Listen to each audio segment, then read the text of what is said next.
رب العالمين، والصلاة والسلام على سيد الأنبياء والمرسلين وعلى آله وصحبه أجمعين. أما بعد، حضرة رئيس الحفلة المأمونة وأساتذة الكرام وضيوفنا الكرام وإخوتي الأماجد، السلام عليكم ورحمة الله وبركاته. إن من حسن حظي أن وفقني الله تعالى لألقي كلمات وجيزة أمام ساداتكم حول موضوع الاستقلال.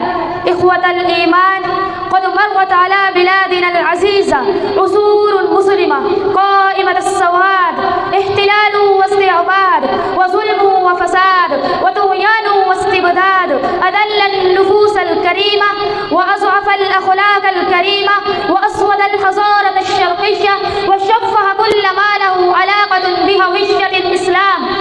بعد فترة كبيرة من المحن والاختبار، أراد الله سبحانه وتعالى لوطننا أن يتخلص من رقبة الاستعمار،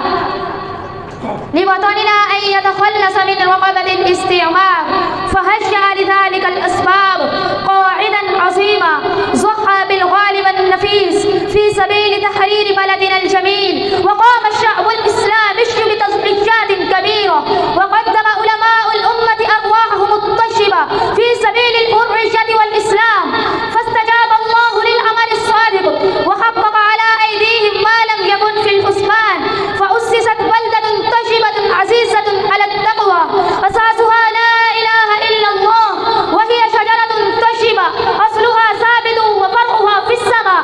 إخوة الوطن، ولكن علينا أن نتساءل أنفسنا، لماذا استقلت دولة باكستان عن الهند؟ ولماذا أسست هذه البلدة الطيبة؟ هل تحققت أماني أكابرنا وهي إعلاء كلمة الله؟ هل تحررنا حقا من جميع الاستعمار؟ هل تحررنا حقا من جميع أنواع الاحتلال الفكري والثقافي والتجاري والحضاري؟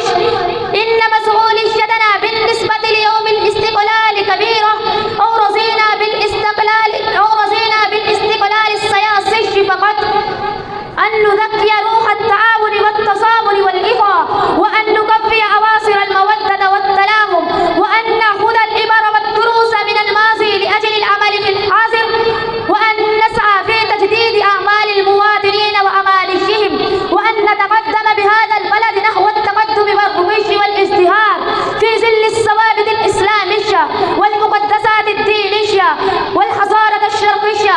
وآخرا، أسأل الله تعالى أن يديم بقاء هذا البلد إلى يوم القيامة، آمين. وآخر دعوانا أن الحمد لله رب العالمين.